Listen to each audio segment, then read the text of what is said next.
bring people to Israel these days. No, that's why I'm happy about the diversity and thank you all for making the efforts to come in. We truly appreciate it. So this is very dramatic. We had a wonderful day yesterday. Maybe they will tell you a little bit about it, but the most important thing is to know that what we call Maayan Center, which deals Maayan Weisfeld, yes. Which deals with sustainability and religions, Jewish religion, heritage, language, philosophy, Jewish philosophy, general philosophy, is live and kicking in Bar-Ilan University, and hopefully we can generate impact. Good. Professor Ben-Pazi, and then we'll open. I want to know who's here and what's your expertise. Go ahead. So, Mr. President, thank you very much for your generous hospitality and for opening the President residence to this conference. In these days, the very opportunity to come together and think about the future is far from self-evident. We're living through תתחילי פה, ואז תעברי מי רוצה עוד, טוב? ציונה. ציונה, הנשיא רוצה ראשון. אמרנו, כן, טוב, זה לא שמע. ציונה, הנשיא. אני מציע, כי את הצעת הרי כבר קודם, תציעי לנו, ותעברי אחד-אחד, ותראי מי רוצה עוד. טוב, תודה רבה. סליחה, חנוך. We are living through such troubled times in Israel society that is sometimes difficult to imagine the days that will come after these days. That's true. If a philosopher says it, then who am I to argue? Days in which we will be able to lift our heads from our internal struggles, from our security concern, from the pain and anxiety that accompanies us. And once again, devote ourselves to the broader question of the future of our society, future of humanity, future of our world. And that, perhaps this is precisely why the work of Maayan is so important. When we first envisioned the Institute, we thought to address some of the great challenges of our age: climate change, emerging technologies, artificial intelligence, global pandemic, and the danger that human beings themselves have created through their unprecedented power. We knew these were serious challenges. What we did not know was how rapidly they would intensely and how quickly they would move from margin of public discussion to the very center of human concern. Maayan Institute was established out of the belief that Jewish philosophy and ethics have something important to contribute to these issues. We did not want Jewish thought to remain just to close discussion of identity and traditional research. We wanted to bring its intellectual, ethical, spiritual resources into dialogue with the most urgent questions facing humanity today. Throughout this conference, several important ideas emerged. Perhaps for me, the most fundamental was the commitment to the good, Stephen Kaye said, not as naive form of optimism, and not as denial of reality, but as an ethical decision, a decision to continue acting, creating, thinking, and assuming responsibility even when reality appears fractured and uncertain. I would like to acknowledge how deeply this spirit has been embodied by the fellows of the Institute, by our scholars, by our partners in this third research group. Their commitment to the good is not merely a theoretical idea. It is reflected in the way they teach, research, collaborate, and engage with the challenges of our time. Second idea that accompanied our discussion is the figure of Noach. Noach continues building the ark for 120 years, while those around him cannot believe that the flood will come. There is something profoundly relevant to this image of our time. Responsibility begins long before disaster arrives. A third idea that comes from profound Jewish insight that the human being is the nefesh hachaim, the living soul of the world. Human beings are not merely inhabitants of the world, that they bear responsibility to it. Our tradition teaches that if a person possesses the power of destroy, then that same person carries the obligation to preserve. אם אתה יכול לקלקל, תדע שאתה יכול לתקן. In this sense, Maayan Institute represents junior breakthrough. To the best of our knowledge, is the first institute of this kind dedicated to bringing together Jewish philosophy, ethics, and sustainability in all over the world. Beautiful. It seeks to bring the intellectual, ethical resources of Jewish thought into the heart of the global conversation about our shared future. Allow me to share one personal thought. 3 months ago, organizing this conference seems almost impossible. 3 weeks ago, we made, Miriam and me, a decision. Nevertheless, ובכל זאת. Going for it. And since then, there have been enormous amount of work, countless details, and many moments of uncertainty. But I stand here today, I realize that the word nevertheless, ובכל זאת, describes something much louder than the organization decision. It expressed a spiritual stance, a refusal to surrender to despair, refusal to ייאוש, and determination that we clear through that. I would thank all this research that came from abroad. You can't imagine how. So before you continue, I'd like to know who's here, just like a few words of background, because there's an incredible group of people here. And just, we'll do it quickly, because I think it adds a lot to the conversation. We'll start with you, ma'am. Where are you from? What's your name and what do you do? So I'm Nargis Ali Virani. I'm originally from India. Yes. And I did my doctoral work in Arabic and Islamic studies. And for the past 3.5 decades, I've been teaching at mostly U.S. universities and University of British Columbia in Canada. So Arabic and Islamic in studies. Vancouver, where you do? Vancouver, yes. That's fantastic. I did my what did you ask? No, fine. Yeah, Vancouver was where British Columbia. Yeah, I taught there, and then at Washington University in St. Louis, at the New School, and first lately time here? Emory. No, I've been here other Thank you. times as well. Yes. Thank you. And you are? I'm staff of residents of Bar-Ilan. Okay, and you are? I'm Natan Levy, campus rabbi at Syracuse Hillel. Campus rabbi. Yeah, Brilliant, university. fantastic. In fact, how many Jewish students you've got there? It's growing. Currently, they say about 2,000. What about anti-Semitism? Syracuse is doing pretty well, actually. It's why more students are coming there and leaving other places. And you? My name's Stephen Kepnes. I taught at a school, Colgate University, and I researched Martin Buber. Martin Buber, who, as you know, very important Zionist, idealist, Absolutely no. humanist, and I see some Who of resided Buber. in Jerusalem and had a huge vision, Yes, and was actually a big interlocutor debating with Gershon Scholem. exactly. Good. Next. Ma'am, yes. Michal Ben-Chorin, I'm from here, Bar-Ilan University. I work on German Jewish literature and eco-criticism. And at the moment, I actually research the poetry of Tov Berkovits. His transformation between... You wrote in Yiddish? No, German and Hebrew. So his transition between these two languages. Great. Jeremy Benste.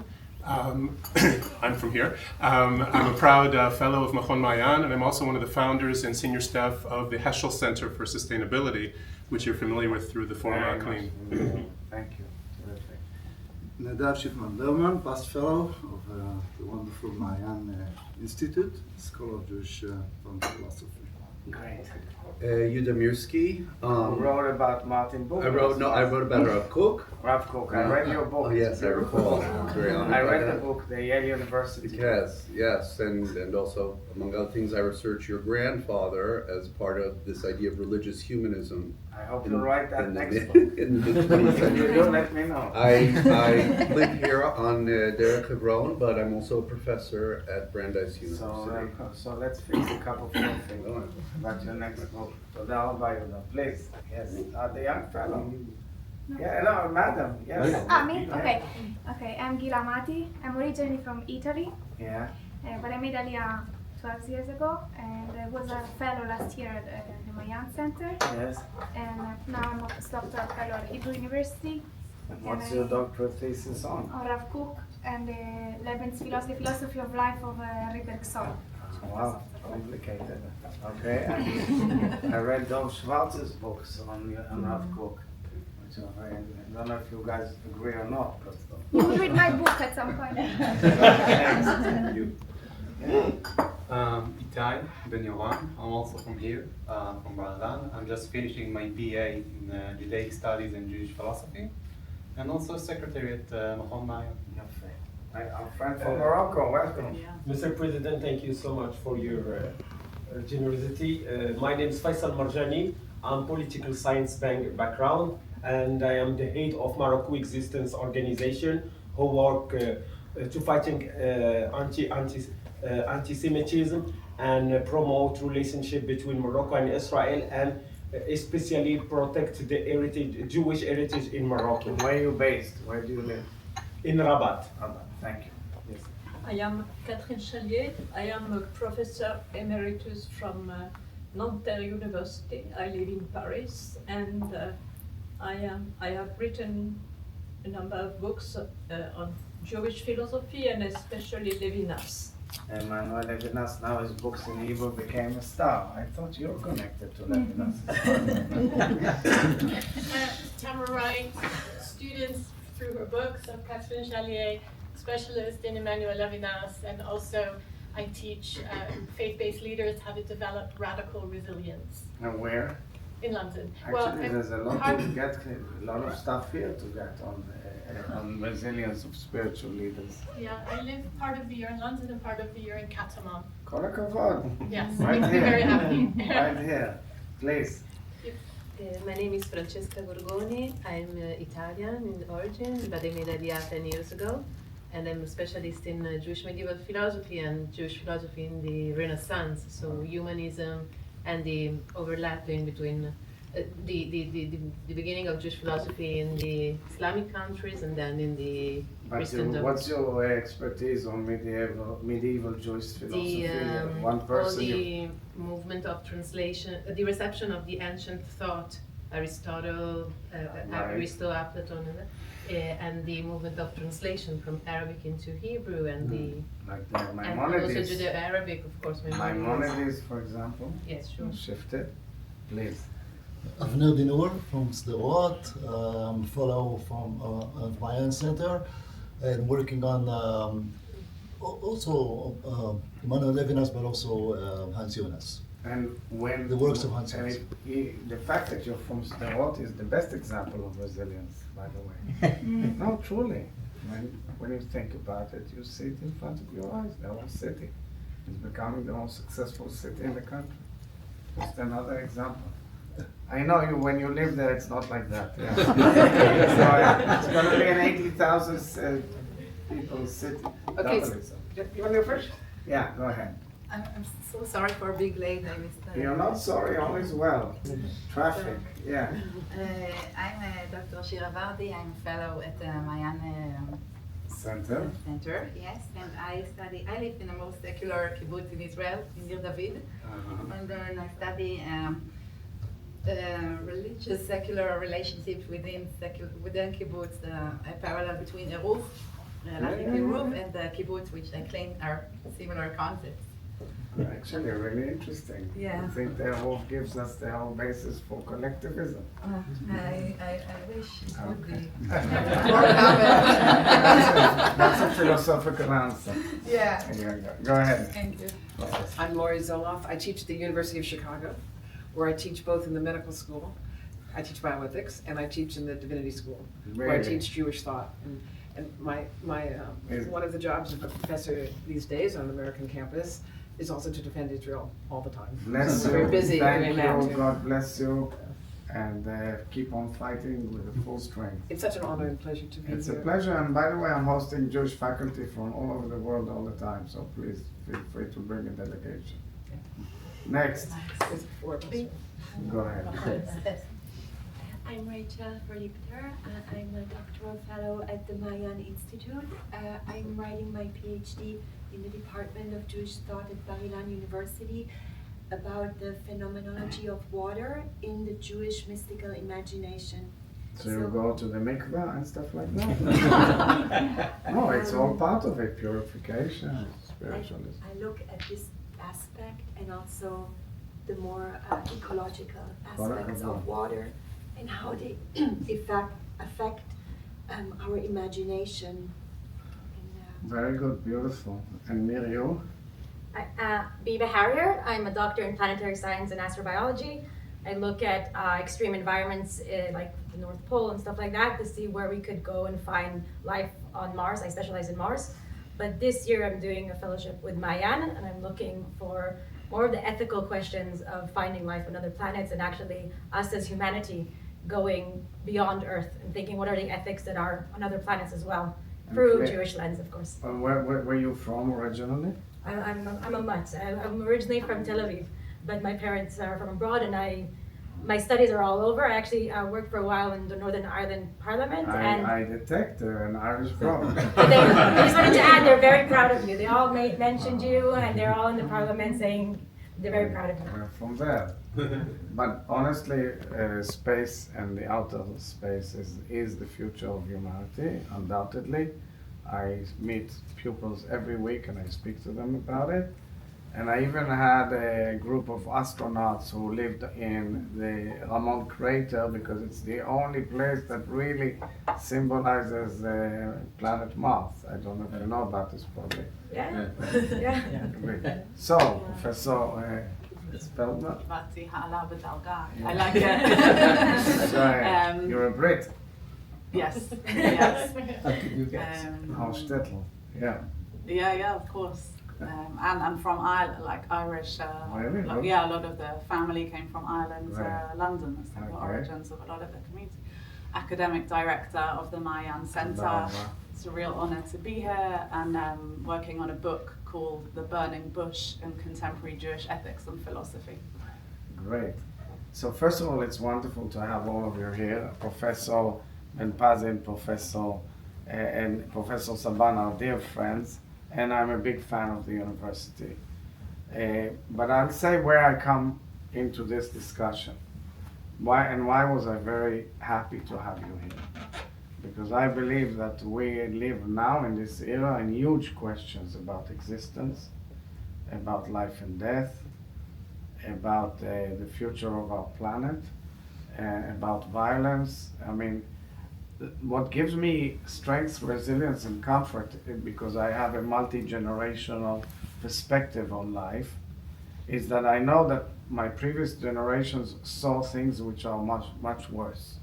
Okay, I'm not a pessimist, but I'm just analyzing it. I know, because I'm flooded with all the fears of human beings in this nation right on my soul. And I get it 24/7.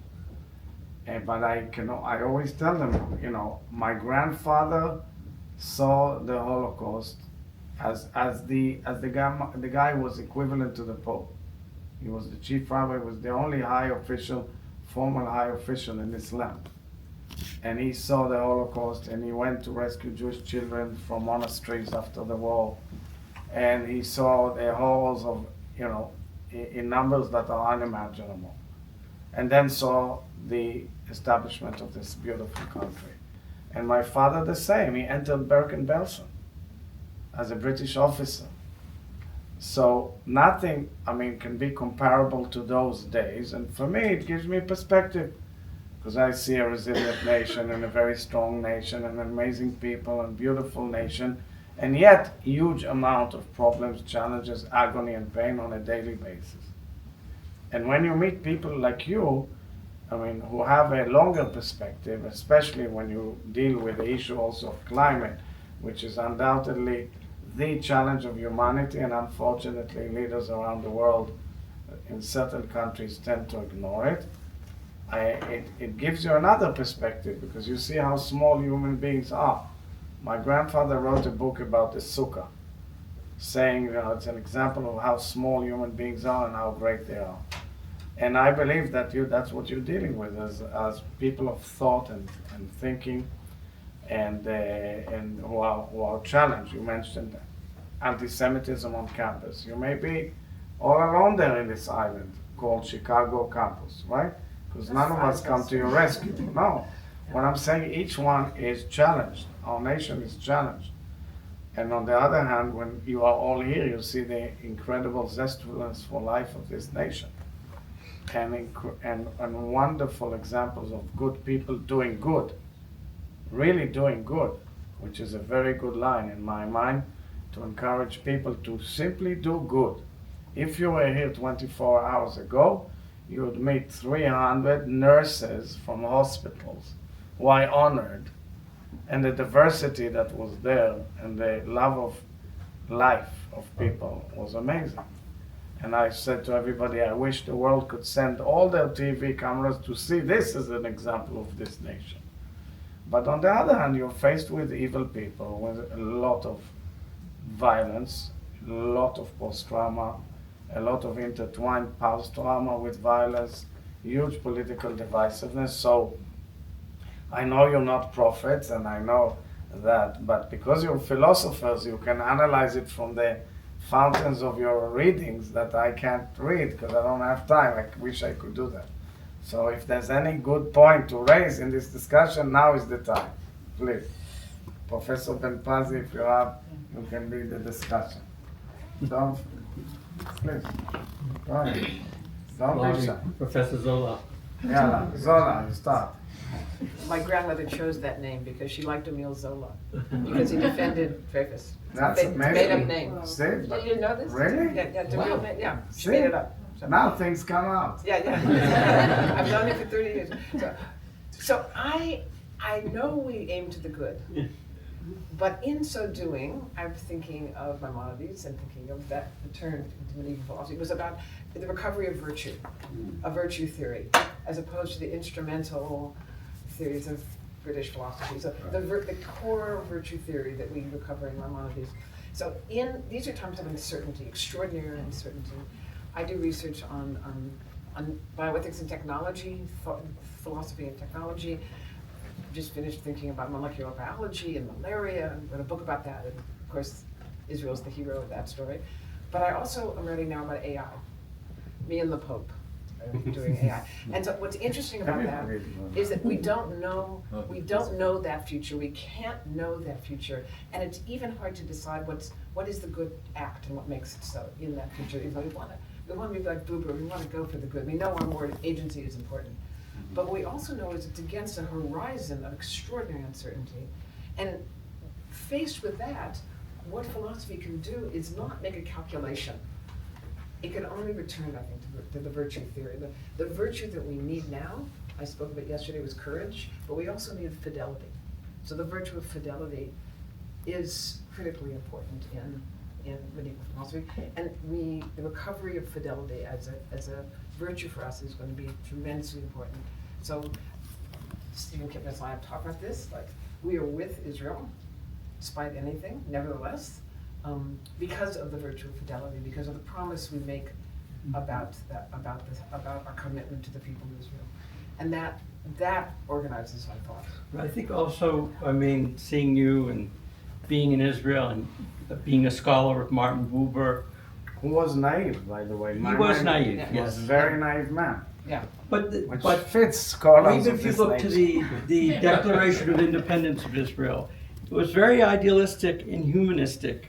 And that was still also Jewish and a modern state. And I think in this time of crisis, and I think you represent that, some of the goodness of and the ideal, the light that Israel was to bring to the world, to the Middle East, certainly to the Jewish people. I think, as you say, it has done that, but it needs to continue to do that. So I'll explain. We have to explain it because people, let's ignore the news and the analysis and emotions and analyze the 10 million people who live here.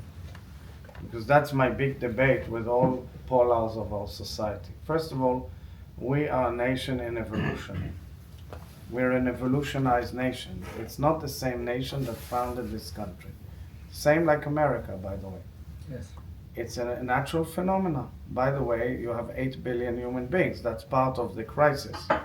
This 8 billion human beings is an enormous number that may be, so big that we can't comprehend the fact that so many people like us are influenced by one person who tells them what to do, or how to think, and this machine will go into their brains, huge questions that frighten all of us, okay? But if you look at it, it's a world that mostly is controlled by dictators now, and extremely complicated, because the pursuit of happiness of human beings is one issue, who leads their thought is another issue. Then I come to here. Here you have 10 million human beings in a very multicultural and multifaceted society. And each group is for sure feeling discriminated, but each group.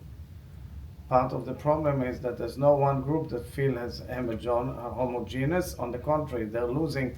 Those who have felt they had control are losing it, and the others, and they all feel discriminated and offended. The October 7th changed something very deep in the way we look at the pain of other people.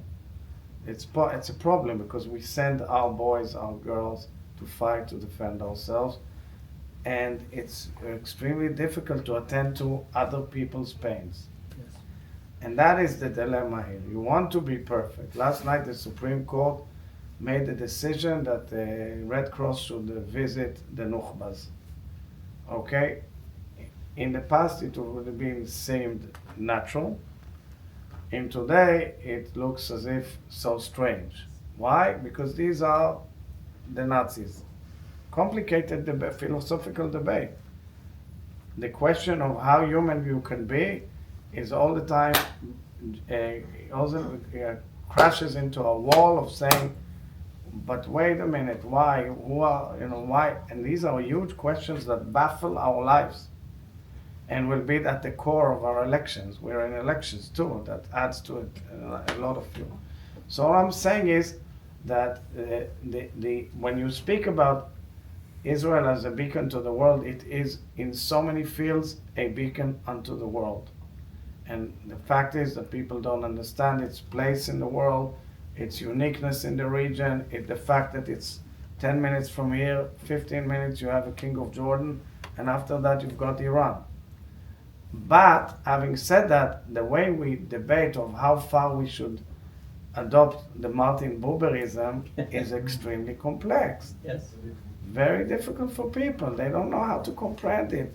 They say, perhaps, look at it. There are other nations who are simply egotistical and that's it. They don't think about any other. And these are big debates in morality, especially as the United States is encountering this too at its leadership, no? Mm-hmm. Absolutely. Very much so, yes. Yes, we have our leadership. Go ahead, our friends. Lord, if I may, I'm Yeah, Yehudah, go ahead. Picked up on virtues. This is something we discussed in the group earlier in the year. Another member of a very distinguished member of our International Advisory Committee who's not here, Chava Tirosh Samuelson, she presented to the group, and towards the end we talked about virtue and virtue ethics. And so much of sustainability is virtues of humility, of restraint, of responsibility and solidarity for others. And it also creates opportunities for conversation with pre-modern philosophy, with the medievals. But one of the problems is that now, to say in the United States, virtue is colored as very right-wing and in very distinctive ways. Really? If you talk for years, like since William Bennett in the Reagan year, if you talk about virtue ethics is viewed as anti-liberal, right? Give me an example of one virtue ethic that is... Talk about restraint. Restraint is very Protestant. Restraint is very Jewish. It's very, but if you, and I'm going to tell you, as someone who teaches much of the time on a North American liberal university campus, if you use a language of virtue, you are branded as a kind of sort of conservative, but sort of the standard bearers of conservatism don't believe in virtue anymore either, right? To see who's the current occupant of the White House. And there's something about as recognizing what liberalism was good for, not good for, what kind of moral languages can we recover that enable conversations and individual growth in these larger frameworks. Very interesting. I just want to add, we're not in the US, right? And I think things are different here, and we have a different history and a different perspective. And I believe that one of the main values that we're trying to create is the ability to form partnerships with people who are not like us, and to form partnerships and to retain our own strong identities. And that works in the world of Jewish identity vis-a-vis the outside world. It's partnerships that we're creating with people of other faiths and countries through finding the shared values of sustainability and environment. And actually, I'm reminded of what you said when you came on TV, on television, at the moment of one of the big kind of divisive moments about the Feldmann. Yes, the legal. And you said, you know, there's something in what that group is saying, and there's something in what the other group is saying, and it really stuck with me. So I can tell you that we've launched a huge initiative, a national initiative called Machlifim Mila, Time to Talk, and we bring the whole array. We don't only bring; it's all over the country. So last night, we had here 200 schools, headmasters of schools, of all types of facets of society, everything, who are already cooperating with each other to know each other without fear. It's always a problem, you know, with the parents, with the students, but it's amazing to see how it's budding, and I think that's the silent majority, but exactly it is. And climate is one big common denominator, also space, by the way. Yeah, we use that. I have founded a huge climate forum which operates, and that's why we know Herschel closely, and climate is something that people are willing to listen, as opposed to a big political issue in America. Here it's not a big political issue. Yeah, so thank you. It's a good point. Please. Yes. How about from Morocco? How are we seen from Morocco? But you are for me and for a lot of Moroccans, Israel it's a small example of Morocco, because in Morocco every Muslims have a small part of Judaism or Jewish heritage, and all Moroccan Jews have a small part of Muslims of the Islam of Morocco, not the Islam of the other places, because our Islam is more different and it's open and give to others to practice their religion, to practice their values, their holidays in freedom. But the small and the big problems today in the world, it's the propaganda against Israel by the media, by the Arab media, Egyptian and especially Qatar, like Al Jazeera. If I am Israeli and I see the Al Jazeera 24 hours, I will be against Israel, 100%. And this lot of this organization in Morocco, in Tunisia, in Algeria, they have a subvention with Qatari government. They give them money to propagate a lot of propaganda against diversity, against pluralism, against everything's not Muslims or not Islamists. And in Morocco, we have not a big problems with the Jewish, but we have a big problems with the Zionism and Israel, because these people, they thought, no, I have no problem with Jewish, but I have a big problem with Zionism. No, how you can imagine that? The Zionism, it's the right to Jewish to have his own land, to protect themselves, to protect their children, to protect their own values, our heritage. It's not like what happened in Europe. Without Israel, you can say what happened in Europe in 1933, 1939, 1945, in the Holocaust, and until today in Paris. When I were last time in Europe, I say every synagogue's a lot of police, police. You can go, you can practice, and how you give the right to Jewish people to feel free, to feel in safety, to feel in security in your land, and you are against our land. This is like schizophrenia. Well, we know that, but I'm just saying that I believe that, I mean, at least from my perspective, I'm getting a lot of approaches from Muslim spiritual leaders to have an intense dialogue with Judaism. And I hope there will be a movement towards that direction. Some of them there's a pushback by elements that oppose any dialogue with Israel and Judaism, but I see a lot of that budding, a lot of NGOs coming up here with delegations, even from Pakistan. Yes, It's very interesting. Our friends from, if we're speaking about France, so tell me, how are we looking from out there? In the newspapers and in the media, usually it's a negative image of Israel, unfortunately, and the Jewish community begins to feel alone, and it's difficult to speak about Israel even with some friends that have become intoxicated Because also it's by all hypocrisy, we know that. You see Yes. it also on the... But I wanted to add something to the conversation just before about good that Hannah speaks about. The word good is also used for bad things. No, the people who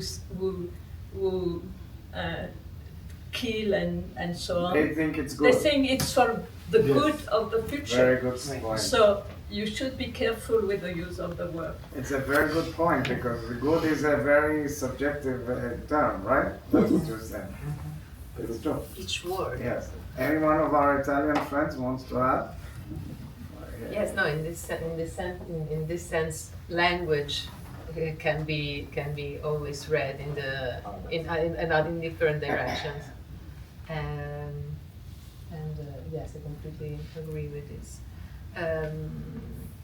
The expression that Hanoch used, the commitment to the good, is extremely powerful, and also the image of Noach.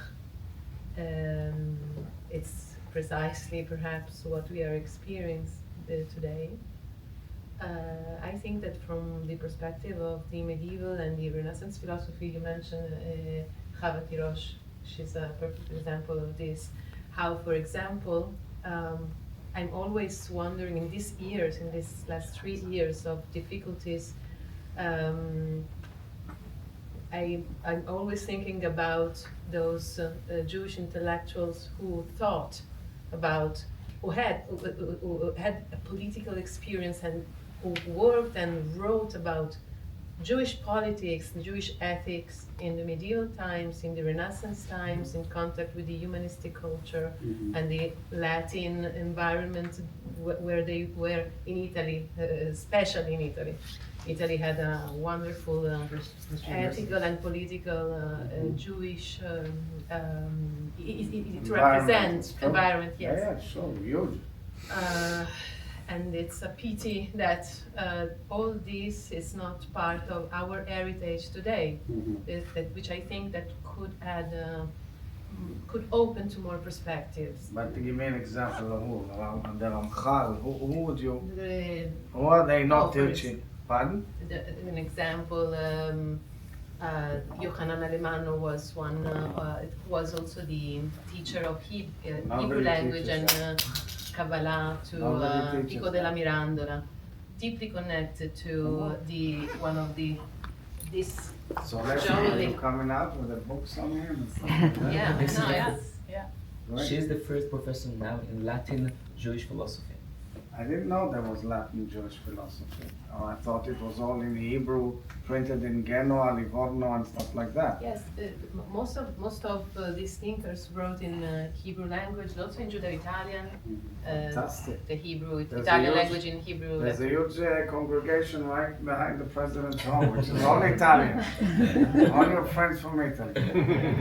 Let's conclude soon with some comments, please. Yeah, and so, then go you know, to some photographs because of the subjectivity of good, I think, is important to remember. Some of the words that could help in terms of the sentiments, I need to hear empathy, and one of the important values I think that many of the religious traditions share is the dignity of the human person. So I think that those are really good important that how does one cultivate empathy in a world that is challenged with the kind of darkness, the AI. I think that what reading gave one, which is absent when you're going through reels and you're going through few pages on your laptop or something. I think that cultivation of that empathy is something we have to actively work towards. And yesterday I was quoting from the Quran that in the Quran it is God-given that diversity among human beings. I have created you races and tribes with different languages so that you may know each other.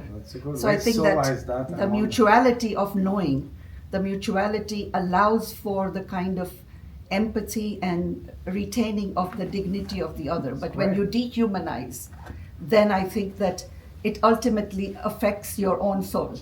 And may I ask, what's your religious denomination? I am a Muslim. Fantastic. Yeah, I'm a Great. Muslim. Yeah. So I got a new version of the Quran in Hebrew by the Ahmadist community here, which is very beautiful and strong, but a minority. Yeah. But again, the spiritual traditions, as you mentioned, there is a great deal of sharing within the spiritual traditions across religious. So you say there is an interest, absolutely. Yeah. Please. Anybody you wanted to conclude, Hanoch? Or? Yes, please. Go ahead, don't be shy. No, you said something about the climate issue and the environmental issue as a unifying issue. And I think it's something I try to work on. I also work at the Jewish People Policy Institute, and we try to think about a way to unify a lot of the Jewish people and a lot of the discussions also on a religious level in the sense of this issue and There's environmental not issue. much literature on climate in Jewish thought. I mean, there is. This is what we try to do. Not yet. Bring new books on this, new and I thoughts. think it is It should be a big school. So in conclusion, please. Just for the conclusion, I will say a few words. One,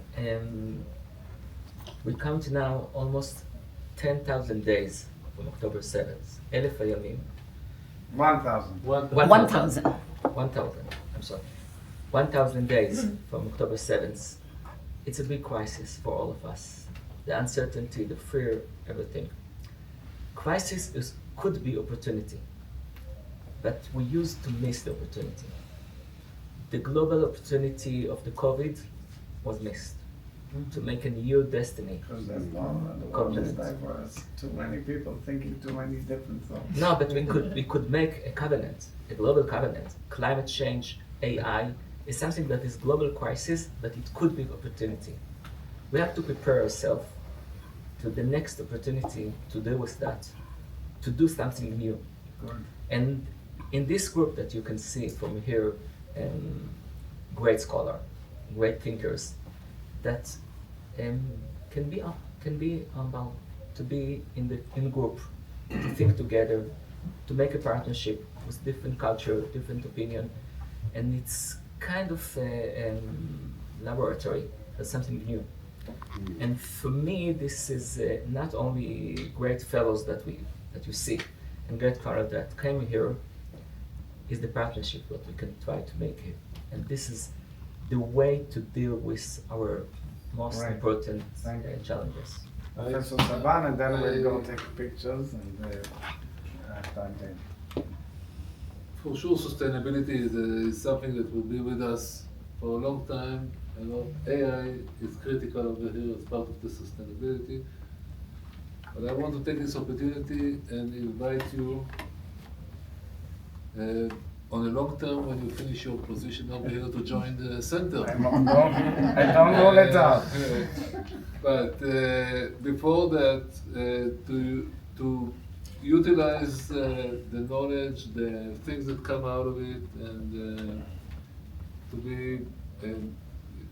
to utilize us in any way you find right, because we want to do good in a good way. There you go. Bless you all. Really, thanks a lot. It was really interesting. I think it's a fantastic gathering, and I'm very happy that we managed. Let's have a great success in the Maayan Institute in Bar-Ilan. Let's go out to make some pictures. Thank you.